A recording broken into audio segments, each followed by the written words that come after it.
What is going on, YouTubers? It's your man Ricky G, and as usual, I want to thank you for taking some time out of your busy schedules to sit down and watch this video. And I appreciate that you have been on this roller coaster ride with me. And as you know, if you've been watching my videos since the beginning, earlier this year I woke up to the Witch Tower and I started doing some independent thinking and my own research. And I did a lot of reading, a lot of books, a lot of research, a lot of homework. And I came to the conclusion that this could not be God's organization. So I've tried to chronicle every step of the way that how I left the Witch Tower. And so I've been sharing with you some of the things that I researched. And so I think the last thing that we talked about was 607. And once I realized that the Witch Tower was lying to me about that, and they were lying to everyone else about it, that kind of made my mind up that I didn't want to be one of Jehovah's Witnesses anymore.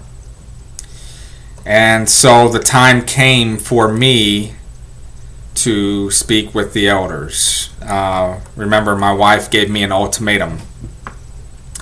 She said, if you don't go to the elders, then I'm going to go. I'm going to tell them what you're looking at. And that's my scriptural duty, to tell the elders. And that's kind of sad when the religion has such a stranglehold on your mind that you have no regard for your mate. And so I felt betrayed by my wife at that point. That she didn't trust what I was saying, and that she thought I was believing all these twisted lies and deception, and believing those apostates and those who were mentally diseased. And I tried to explain to her that I did my research, and if there was one shred of untruth, then I just wasn't going to pay any attention. But the more I investigated, the more I found out the apostates were the ones telling the truth, and it was the Witch Tower that was lying.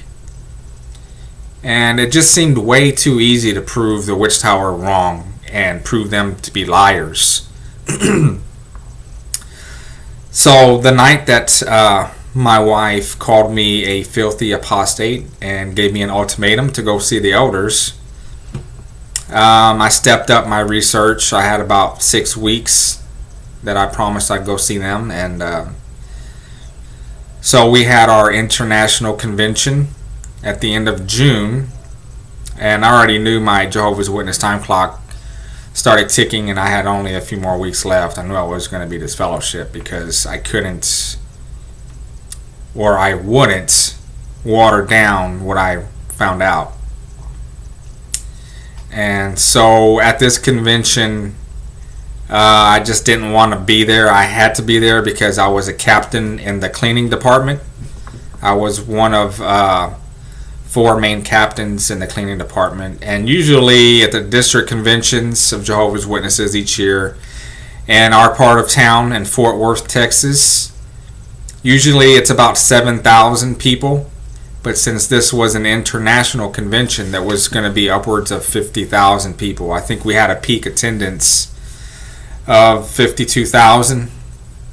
And so I had already been made a captain before I was awake.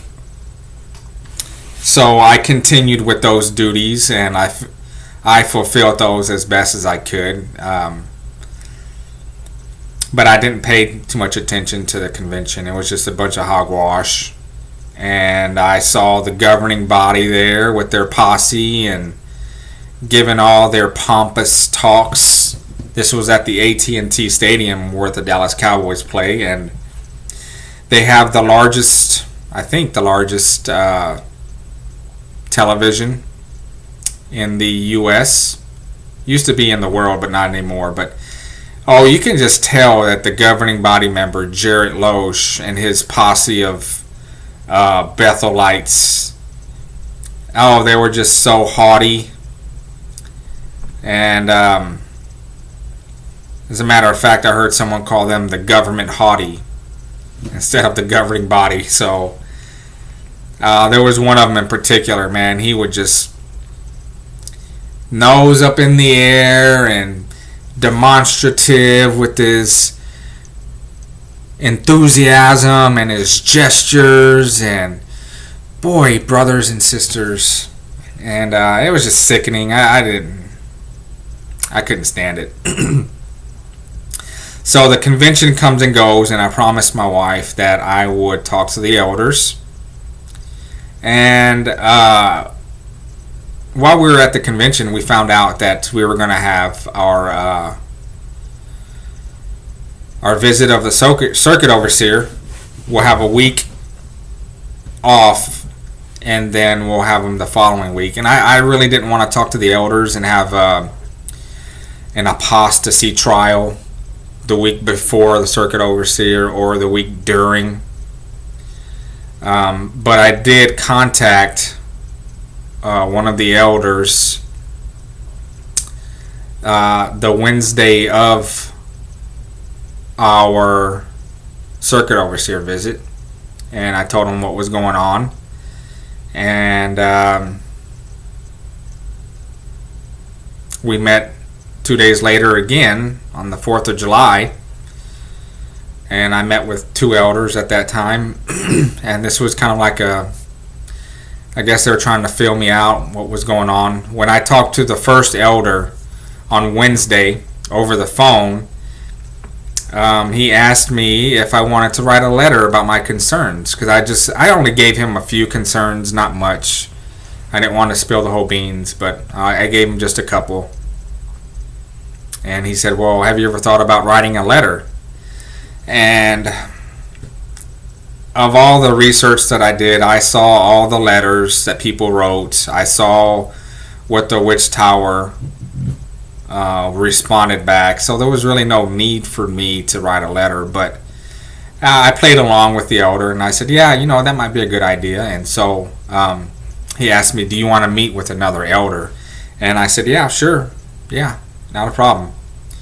And so he said later that day that we could meet on Friday, which is 4th of July, 2014. And so I had a day and a half, and so I wrote up a quick letter, some of the things that were bothering me.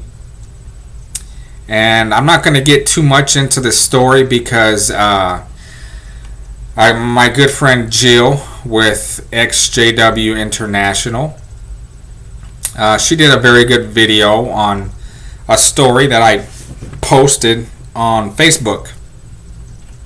I just joined Facebook. I wasn't into it before I woke up. I really didn't see a need for it. As a matter of fact, I was anti-social media before this. But basically, I wasn't losing my friends. All my friends were losing me. And my family was losing me. And so I really didn't have anyone else. My wife was losing me. And so Facebook just kind of seemed like a good thing for me to start joining, just to meet some people online and to get some ex-witnesses. And I started finding some Facebook groups. And one of them was a Facebook group, XJW's International, and a couple of other groups. And so one Saturday morning, while my wife and kids were out in field service, I was just browsing Facebook, and I was on another website or a Facebook group, and I think it was The Truth Behind Jehovah's Witnesses. And one of the administrators on that is Noelle Parsons. And so shout out to her. And Karama. Um, so I took about 2 hours and I just typed up what was going on. I had just been disfellowshipped, maybe about 2 weeks or something like that, a week. Couldn't have been more than 2 weeks. And so I typed up what was going on. The elders were spying on me over the internet. And so she did a very good video. And in the description down below, I'm going to post a link to that video, as well as 2 other links for those of you who are fans of JW's struggle.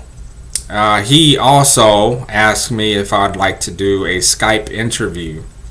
A good friend that I had met previously to this Jill with XJW's Internationals. He goes by the name Londo Malari on YouTube. We kind of met on YouTube and we talked, and next thing you know, I got Eric Bodorf giving me a call, and apparently Londo Malari told him about my story, and so we did a little interview with JW's struggle. And we talked for about an hour and a half, and so he broke it up into 2 parts, part 1 and part 2. Part 2 is on his Vimeo channel, and I'll provide a link with all 3 of these videos. So they pretty much tell my story, and so I'll let you watch those videos. Most of you have probably already watched them again, or I have already watched them once. So I didn't want to take too much time making this video. I know we're already over 12 minutes. But sometimes I like to talk. You may not have noticed that. Honestly, I don't like making long videos because, you know, sometimes it's tough to sit down for 45 minutes, but I'm a talker. What can I say? I got stuff on my mind that needs to be said. So I'll post those 3 videos, and this basically ends my journey out of the witch tower. I was disfellowshipped, and I ain't never, ever going back. And so I got some ideas what I'm going to do to continue making my videos. I'm definitely going to make some reviews of all the books that I've read, and I'll probably do a chapter at a time, a chapter of each book that I read, so that way I can make hundreds of more videos. And my good friend Micah, or Vicious Fiction, he gave me a good idea on some videos to make. And another friend on Facebook, Dan Bartos, he gave me a good idea to make some videos as well.